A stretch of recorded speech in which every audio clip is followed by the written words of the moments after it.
Cherry Team has been recently making their name known in the GD community, creating well-known levels such as Firework, Voidwave, the teasing or laughing of a rooster, and Mayhem. Cherry Team has made quite a few levels, so today I teamed up with the player who has beaten every single Cherry Team level, LordVadercraft. However, disclaimer, LordVadercraft has verified a few of these levels, and because of that his opinions on some of the levels are kinda biased, so yeah, this might make for some interesting placements. Also, the only unreleased projects we are including are the ones that are pretty far along the production line, or at least far enough that there's a decent amount of decoration I can judge decoration on. LordVadercraft has also played the unreleased levels. LordVadercraft will give a score out of 10 based off gameplay, and then I will give a score out of 10 based off decoration, and then the two scores will be added up together, or have been added up together for each level to rank them in total. With that out of the way, remember to subscribe to me and LordVadercraft, and let's get on with the video.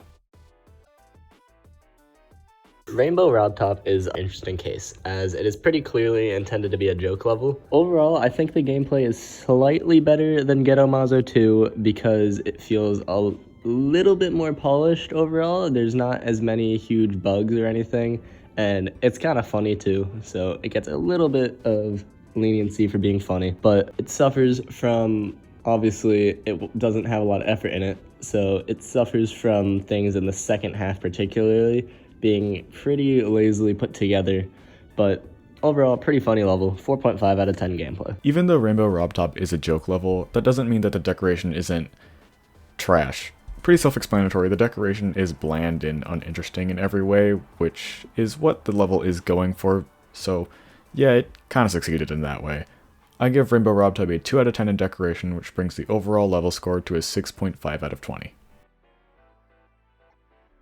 Gedo Mazo is one of Cherry Team's older levels, and the age pretty much shows in the gameplay. The gameplay itself isn't necessarily awful, but you can tell that the team was much less experienced then, as there are plenty of blind transitions and bad click patterns and stuff that was just inconsistent, as well as being pretty boring, starting off with a free ship part, and then immediately being thrown into a near blind transition to the drop. Overall, I would give Gedo Mazo a 5 out of 10 in gameplay. This is one of Cherry Team's oldest levels, so obviously this won't be the same quality as their newer ones, but Gedo Mazo's decoration is overall pretty bland and empty. It kind of looks like your basic feature tab level in that it doesn't stand out in any way, except with maybe more clubstep monsters, because easier levels don't tend to have as many clubstep monsters. I give Gedo Mazo a 2.5 out of 10 for decoration, with the overall score being 7.5 out of 20. Gedo Mazo 2 is basically just Gedo Mazo, but slightly worse. It begins with a slightly more fun part than the beginning of Gedo Mazo 1, but there are noticeably more bugs, inconsistencies, and just general annoying things than Gedo Mazo 2, and it's a crazy verification. Overall, gameplay 4 out of 10. The decoration in Gedo Mazo 2 is very similar to its predecessor, but with more effects and, well, more glow, of course. It still has the same problems as Gedo Mazo, with the decoration being very bland and forgettable, but at least this time it's a bit easier to gloss over it considering its heavier use of pulses in the level that sort of cover up bland parts of the decoration. I give Gedo Mazo 2 a 4 out of 10 in decoration, and the overall score because of that is 8 out of 20. N Xplodes is pretty interesting, as it's Cherry Team's oldest level, yet it still has some good aspects to it. The gameplay itself is pretty decent, but again, similarly to Gedo Mazo 2, it suffers from a lack of playtesting, and there, especially towards the middle, are very large amount of extremely inconsistent timings, blind timings, bugs, etc. It's not the worst, and if it was just fixed a little bit, it could be great, but overall, it's okay. 5 out of 10. This level is also sort of bland and uninteresting in terms of decoration, but the quality of the level is also inconsistent. The end part has a surprisingly interesting block design out of nowhere that doesn't really fit with the rest of the level, and the level also feels like it's completely switching styles in other places. I give N Xplodes a 3.5 out of 10 for decoration, and the overall score for the level is 8.5 out of 20. Next is Kocmoc. Kocmoc is a level that is renowned for its incredible looks and not really for its gameplay as much, which reflects in the score. It's a Slaughterhouse clone. It does the whole Slaughterhouse thing a lot better than Slaughterhouse itself. The pre-drop is a lot more engaging, gets in the drop faster, and it just flows a lot better than Slaughterhouse personally, I think, but it still suffers from some of the same issues. Like, it focuses a lot on high CPS parts and just random wave stuff that could be made better and possibly will in the future, but currently I would give Cosmos a 6 out of 10 gameplay score. The thing about Kocmoc is that generally the decoration is universally liked, which I agree with. The decoration is well themed and well executed, so ignoring the gameplay, the decoration itself is a solid 9 out of 10. I just wish this was on a better layout, but overall the score for Kocmoc is 15 out of 20. Next up is Cherry Blossom. Cherry Blossom was made in a day, so it turned out really well for what the creators had to work with. The gameplay was probably one of the weaker parts as it was made in like an hour or something, but it's not bad for an easy demon. There were originally some issues with it, but after fixing them, the gameplay it flowed well, it was pretty fun, but kind of boring just because of how easy it was. But overall, 7 out of 10 gameplay. Cherry Blossom turned out really well for something made in a day, and it's interesting to see Cherry Team use a different style than Glow, or at least something very similar to Glow. The theming is also surprisingly consistent for the time frame it was built in my opinion. That being said, judging it based off of the decoration regardless of how impressively fast it was made, I give the decoration a 5 out of 10, bringing the overall score to a 12 out of 20. Next up is Voidwave.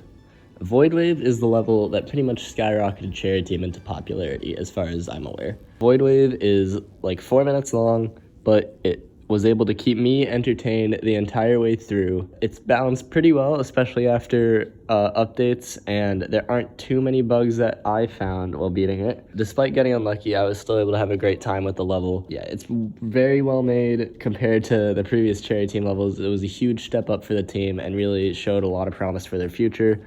Overall, 9.5 out of 10 gameplay. So the decoration was a pretty big step up from the previous projects, which are all ranked below. However,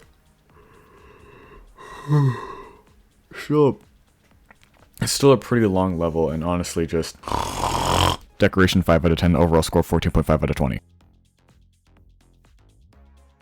Next up is Cannon Bay. Cannon Bay is a pretty quirky level, as it was made to be one of the hardest 9 circles levels at the time, which it's probably still one of the hardest 9 circles levels today. It's got some really weird things to it, and the first wave is just way harder than everything else. So that kind of, I don't know, when you get there and you die to like the same couple clicks the first wave a lot, it's a little bit frustrating if you're like inconsistent, but the gameplay itself is extremely fun. There's no bugs that I'm aware of. And other than the first wave, the balancing is pretty decent, the sync is great, and it's pretty fun. Overall, I would give Cannon Bay an 8.5 out of 10 for gameplay. Cannon Bay has honestly a few really interesting takes on the 9 circles effect, and while I think the background looks a little bit empty, the effects in the level are pretty interesting, and the overall quality of the decoration is decent. I give Cannon Bay a 6.5 out of 10 in decoration, with the overall score of the level being 15 out of 20. The next level is Vignette.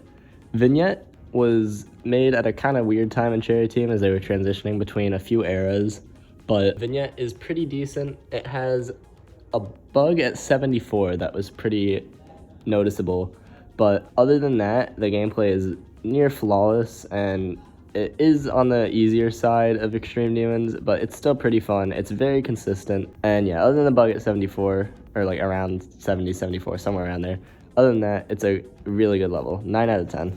I think Vignette's decoration is underrated. The theming around the old moving picture aesthetic is consistently well executed throughout the level in my opinion, and the pulsing effects in the level keep it interesting. The block designs in some parts of the level are bland though, however it is still a very interesting level. I give Vignette a 7 out of 10 in decoration, and the overall score for the level is 16 out of 20. Next on the list is Firework. Firework has the greatest gameplay in any level in Geometry Dash, in my opinion.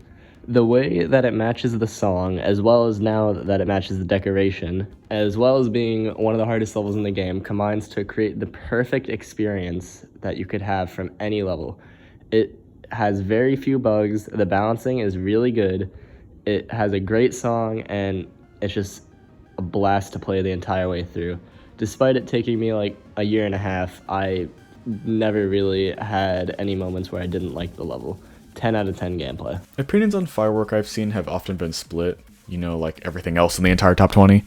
I like Firework's decoration overall, but I think it would have benefited a lot more in terms of decoration if there was some splash of color in the level, and or focus more on the death or fear theme of the level. That being said, the level is still iconic in its own way and works pretty well.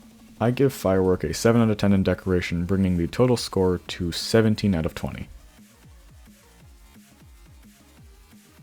The next level on the list is Mayhem. Mayhem is apparently very controversial gameplay-wise, but this is, in my opinion, so yeah. Mayhem, I had a blast near the entire way through.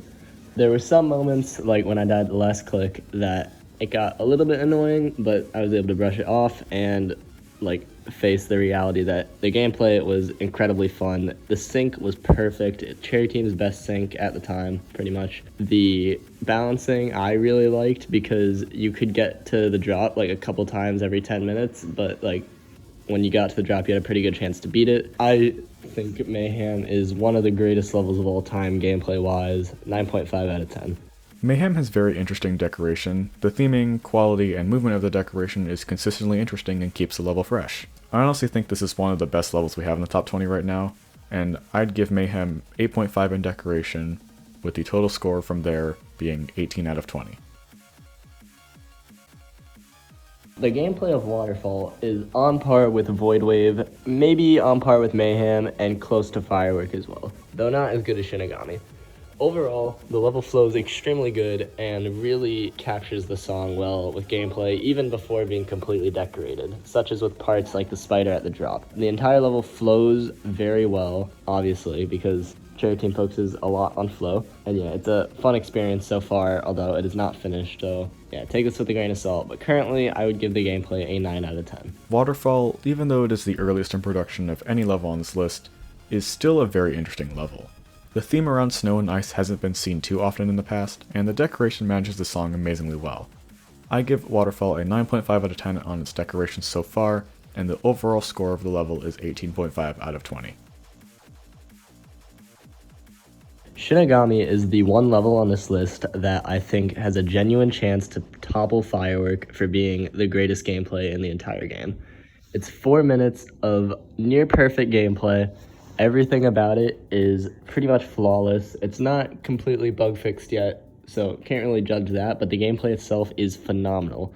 I have had a blast playing it, and it overall is incredible. 10 out of 10 gameplay. Okay, Shinigami has perfect decoration in my opinion. I'm absolutely planning on making an entire video on Shinigami in the future because I think it very much deserves it, but to summarize, I will show you some of my favorite parts in the background right now. The quality and detail of the decoration is spot on, and the theming of the level is almost one of a kind. Shinigami's decoration, at least so far, is honestly what I have been wanting more of in extremes these days. Unique decoration that still has a high quality. I give the decoration in Shinigami a 10 out of 10, and the overall score is, of course, 20 out of 20. So there you have it, every Cherry Team level ranked. A huge shout out to LordVadercraft for collabing with me on this video, and also for beating every Cherry Team level. That takes a lot of dedication, and verifying Ruthless recently, which is another cool level. Let me know if you guys want a full video on Shinigami. I don't care what you say, I will make a video on it at some point, but just let me know if you want it, because that would also be cool. If you enjoyed today's video, please give the video a like, and if you would like to see more content like this in the future, I'm uploading very frequently this month, and if you subscribe, you'll see more of it. And yeah, thank you guys for watching, and I'll see you on the next one.